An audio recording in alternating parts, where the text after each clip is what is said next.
Komnas HAM sudah welcome. Mana KC-nya, kita nunggu. WhatsApp-nya kemarin kita sudah buka di sini. Sampai sekarang nggak ada ceritanya. Ternyata Martinnya bilang, karena KC lebih aman di Mabes. Hari ini adalah penjarakan Ade Armando. Wah, nyahok loh. Ini yaitu penjarakan Ade Armando. Nah, saudara, hari ini kita dengar ya banyak sekali tentang penistaan agama, tentang yang aneh-aneh, ya, tentang orang-orang yang ya banyak retorikanya. Nah, itu namanya retorika itu, kebanyakan retorika. Saya itu kalau ketemu orang retorika itu paling males itu ya. Luar biasa ya. Nah, kita mau lihat ya bagaimana kenapa si KC ini bisa dipenjara. KC ini dipenjara gara-gara membacakan kitab kuning. Ya, dan menempatkan sebagai jawaban kepada lawannya, ya kan? Nah, sebetulnya hal yang ini juga sama dilakukan yang dilakukan oleh Ade Armando. Kalau Somad mah itu udah jelas menghina, ya. Kalau si Abdul Somad itu udah jelas menghina, karena di Alkitab nggak ada tulisan jin kafir, salib itu jin kafir, nggak ada. Itu namanya menghina. Kalau si KC dalam konteks hukum Indonesia, ya namanya menista. Tetapi yang KC lakukan itu ada semuanya dibaca ya di dalam kitab kuning. Nah, sedangkan kalau yang menurut Ade Armando itu juga disebutkan ya bahwa Al-Qur'an sumber bencana. Repot. Ya kan? Bahwa Al-Qur'an, Ade Armando yang bilang begitu saya tagih, bilangnya dia nggak bilang. Kurang aja nih Ade Armando ini kan. Wah, makanya saya nggak suka retorika tuh begini nih. Yang begini-begini ini nih. Yang munafik-munafik begini. Nah, coba lihat nih ya. Coba nih. Tanggal 7 April 2016. Tanggal 7 April 2016, Ade Armando tuh bilang di YouTube-nya ya. Ade Armando, Al-Quran dan Sunnah adalah biang masalah dan pangkal bencana. Ya. Dosen ilmu komunikasi Fakultas Ilmu Sosial dan Ilmu Politik UI menyampaikan hal tersebut melalui diskusi agama ideal di masa depan tahun 2016. Dalam diskusi tersebut, Ade Armando menilai bahwa banyak hukum Islam yang tertuang dalam Al-Quran dan hadis hanyalah sebuah gagasan, mengingat kedua sumber hukum Islam ini turun di zaman Nabi. Al-Quran dan Sunnah diturunkan hanya untuk di zaman Nabi, hukum Islam hanyalah gagasan. Karena itu yang harus dipelajari bukan hukumnya, melainkan gagasannya. Ya, Ade Armando sempat ribet gara-gara ini panggil polisi, tetapi nggak dipenjara. Kalau KC udah langsung dipenjara. Kenapa? Karena Ade Armando ini buser, ya, busernya Jokowi. Nah, sedangkan KC, lah bukan. KC ini busernya siapa? Busernya Saifuddin. Mungkin ya, saya nggak tahu. Makanya di penjara dia. Nah, coba dia jadi pengikutnya N26, nggak akan di penjara. Dia nurut sama N26, berangkat ke Jerman. Wah, kaya sekarang KC.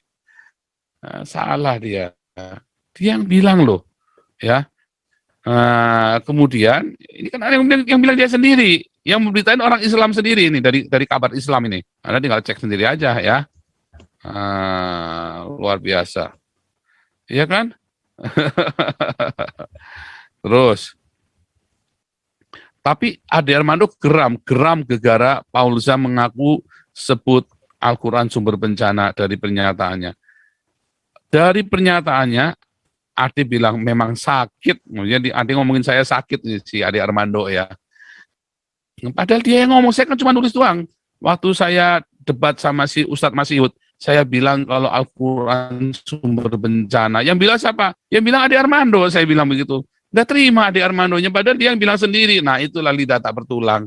Itulah lidah tak bertulang. Lidah tidak punya paman. Nah, itu ya, lidah tak bertulang itu orang Batak. Itu lidah tak punya paman itu. Orang Batak bilang. Lidah tak bertulang. Oh, dia ngomong. Ade Armando akhirnya menanggapi pernyataan Paulus yang mengaku menyebut Al-Quran sumber bencana dari pernyataan Ade Armando. Si Joseph mungkin murka karena saya menganggap dia memang layak dipenjara karena menghina Nabi Muhammad. Kan dia sendiri yang menghina Al-Qurannya sendiri. Tadi kan sudah lihat sendiri kan. Nah, kata sebagai balasan dia melontarkan fitnah bahwa saya menyebut Al-Quran sumber bencana. Memang sakit. Dia yang ngomong kok. Saya kan hanya mengulang yang dia ngomong. Iya kan? Kok dia mengingkari sendiri?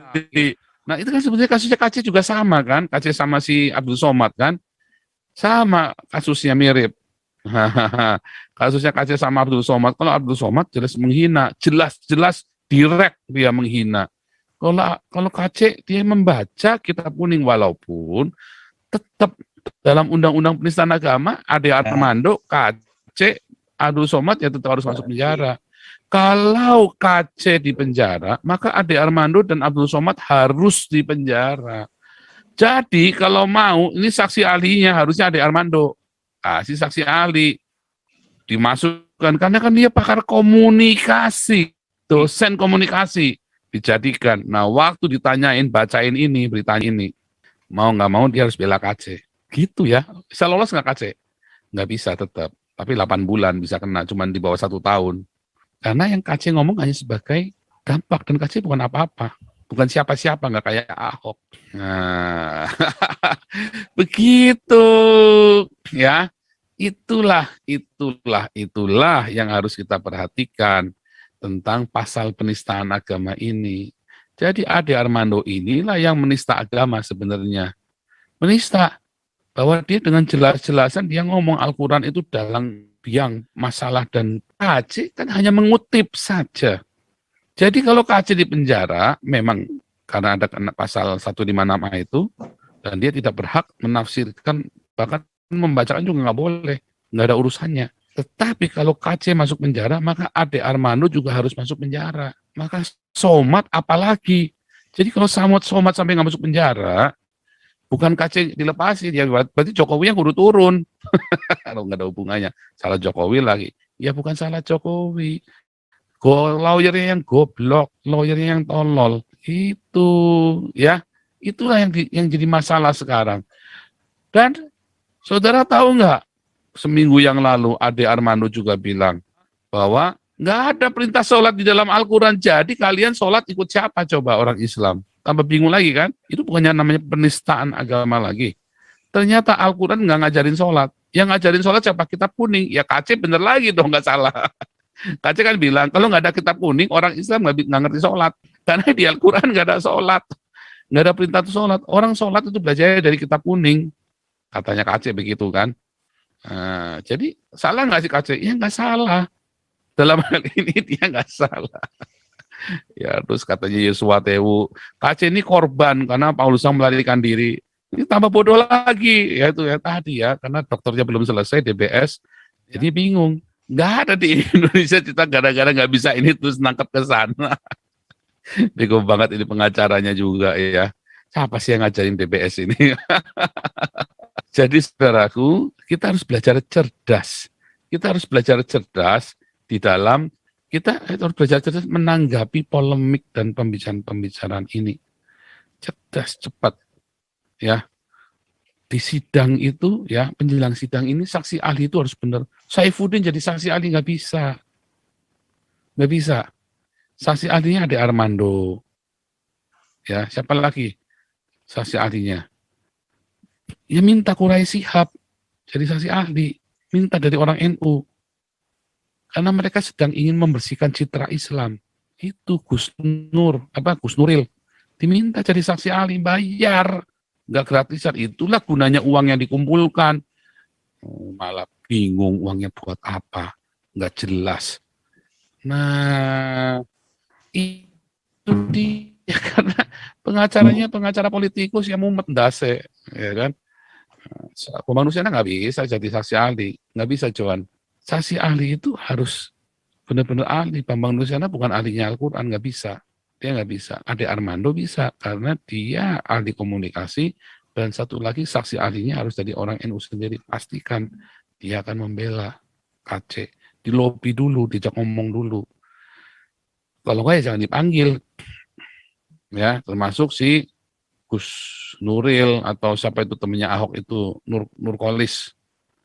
Siapa itu ya? Nah, itu perlu itu dijadikan saksi ahlinya KC. Bayar. Ya itu harus bayar. Kalau obat ya bilang 30 juta ya, 30 juta tambah uang bensinnya lah, uang lelahnya di Armando 10 juta, jadi kira-kira 40 juta. Udah kelihatan saksi ahli itu. Gitu, dan itu menjadi perjuangan. Kita libatkan figur-figur tokoh-tokoh masyarakat. Kalau Saifuddin jadi saksi ahli, malah dua-duanya ini dimasukkan sekalian, gimana ngawur pengacaranya tolol. Saifuddin nggak bisa jadi saksi ahli. Bukannya kita nggak mau, nggak bisa. Karena dia sudah pernah kena pasal penistaan agama. Nanti malah memberatkan. Terus ada yang bilang, kalau itu Paulus aja Jose lihat tambah goblok lagi yang ngomong. Nanti kan dibilang anteknya saya, malah tambah berat lagi. Dia gimana sih, goblok juga nih. Orang-orang yang ngomong ini juga kan, si siapa lawyernya itu kan, memang lawyer tolol. Belajar sama saya, nanti pinter. Tuh KC itu salah, dulu nggak mau belajar sama saya, coba belajar sama saya, nurut, pinter. Akhirnya sekarang YouTuber Indonesia cuma gigit jari, cuma iri sama saya. Ya kan, sekarang Pak Jenderal Tobing saja bilang, ini mahasiswa saya yang paling top ini, si Paul Zhang ini, N26. Cepat, pakai nitro, soalnya nitronya nitro 26, cepat, cepat sekali. Wah, ingat sabdanya Jenderal Junius Tobing, apa? Yang cepat, yang gesit mengalahkan yang lamban. Mau seberapa besarnya, mau seberapa banyaknya pun. Yang gesit, yang cepat mengalahkan yang lamban. Gitu rumusnya. Nah, itu sudah saya praktekkan langsung. Makanya rajin kuliah Pancasila tiap Senin Anda itu yang rajin ikut kuliah ya. Itu ilmunya banyak itu. Nusron Wahid. Nah, Nusron Wahid, Gus Nusron, iya benar. Nusron Wahid, benar. Tinkerbell, thank you ya Tinkerbell. Nusron, Gus Nusron harusnya jadi saksi ahli, nggak apa-apa. Jadi saksi ahli. Itu yang benar. Pusing-pusing dah. Yang namanya penistaan agama ini menjadi kacau. Ya, konsep yang namanya penistaan agama ini di Indonesia jadi kacau. Kenapa? Karena pasalnya pasal karet. Sekarang pemerintah bingung, polisi bingung. KC-nya mau diterapkan pasal apa? Undang-Undang 14. Kemarin kita sudah dengar dari Pak Bahtiar kan, seharusnya nggak bisa. Nah, tetapi kenapa tiba dipaksa? Tetapi sampai dengan tanggal 19 Oktober menjelang P21, polisi tidak pernah mencantumkan pasal 14 itu. Ya tetap pasal 28, 45, 156. Nggak ada pasal 14 itu. Makanya BAP-nya saja nggak turun, coba BAP-nya saja nggak pegang pengacaranya, kan tololnya minta ampun. BAP-nya saja nggak pegang. Mereka kan bilang sendiri kan, kita nggak tahu kenapa penerima BAP-nya, tolol namanya. Nggak bisa, digedor. Kalau ada apa bisa tuntut polisinya. Tuntut, kalau saya mah tak tuntut, kejar. Loh, nanti polisi tersinggung, enggak. Polisi kan nggak urusan yang begituan. Yang penting mereka prosedur, kamu nggak minta, diam aja. Kayak kemarin LPSK, sudah menawarkan, sudah buka tangan, welcome, KC. Ternyata suratnya dikirimnya ke mana? Ke Alexis sama si Martin. Ya nggak nyampe lah. Surat ke Alexis kan itu bayar surat utang, kamu 3 hari di sana nggak bayar. Minta penundaan bayar itu kan. Komnas HAM sudah welcome, mana KC-nya kita nunggu. WhatsApp-nya kemarin kita sudah buka di sini. Sampai sekarang nggak ada ceritanya. Ternyata Martinnya bilang, karena KC lebih aman di Mabes. Kan pengacara tolol. Makanya kalian anggota ASKRI, hati-hati kalian. Anggota ASKRI, saya jamin kalian kalau sampai kena KC, nggak akan lolos. Dijadikan komoditi juga loh. Kelar hidup kalian ya kan, yang acara ASKRI itu. Tinggalkan ASKRI deh. Kalau pengacaranya masih Martin. Kecuali kalau pengacaranya ganti Herbert gitu ya. Atau pengacaranya ganti bukan Najwa atau Pak Bahtiar. Anda ikut KC lagi. Karena Heri itu orangnya baik ya sebetulnya ya. Cuma ini lagi kena kesambet setan itu, Trinitas Maha Najis, lawyer, pendeta, dan politikus kamar mandi Simanjuntak. Kamar mandi Simanjuntak. Ya, ini sahabat saya Heri Ikim lagi kesambet kamar mandi Simanjuntak ya. Jadinya lagi puyeng, dia lagi bingung. Nah, itu saudaraku. Jadi makanya kita nanti hari Sabtu, mulai Sabtu ini kita ada konsultasi hukum. Supaya jangan bego dan jangan dibegoin sama lawyer. Kita punya Pak Bahtiar, ada bukan Najwa, ada Pak Herbert nanti masuk, dan beberapa teman yang lain. Supaya jangan dikibulin. Ini kasusnya KC ini dikibulin habis-habisan. Saifuddin ditipu habis sama si kamar mandi, sama si Martin itu. Ya, ditipu habis-habisan dia ini. Ya, sampai beli susu aja nggak kuat kan. Sampai TBC lah, batuk-batuk TBC, duitnya nggak kumpul. Ya itu tadi, karena sudah digarap habis. Saya tuh sampai, aduh Tuhan, kasihan amati sahabat-sahabatku, Saifuddin sama Heri. Kasihan, ya kan? Nah itu, ya diomongin nggak nurut, itu tadi ya. Nah, ini Ade Armando bisa dijadikan saksi, saksi ahli. Tunjukkan ini, dua berkas ini. Ya dia sendiri pernah bilang, Al-Quran adalah yang pangkal bencana. Dan nggak dipenjara dia bisa lolos. Karena dia pakar komunikasi, dia tahu pilihan katanya, ya. Dan undang Gus Nusron, ya kan? Atau sekalian Quraisy Shihab, undang Quraisy Shihab, dia kan orang NU. Nah, terus cek hakimnya siapa, dicek dia gurunya, hakimnya siapa, guru agamanya, panggil guru agamanya buat saksi ahli, dilacak semua bisa. Tinggal pinter mau kerja apa enggak. Kalau pro bono ya memang saya nggak yakin mau bisa apa enggak.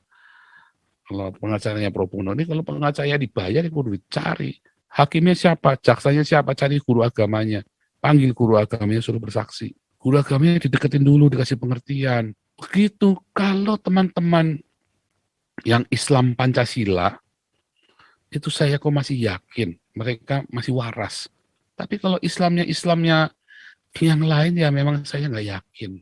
Gitu caranya ya. Nah itu tadi, nggak pinter-pinter, kudunya belajar sama N26 dulu. Kalau sudah belajar sama N26, jangan mengeraskan hati. Ya. Jadi ini jelas ya, karena kemarin si Armando kemarin bilang ya, sholat 5 waktu, nggak ada aturan sholat 5 waktu di Al-Quran. Wah, tambah geger lagi kemarin. Masuk nyaho-nyaho. Nggak ada sholat-sholatnya, kalian ngajarin siapa? Itu lucu juga ya, sholatnya ngajarin siapa? Artinya si Kaceng nggak salah, kan dia juga bilang, mana ada suruh sholat di Al-Quran.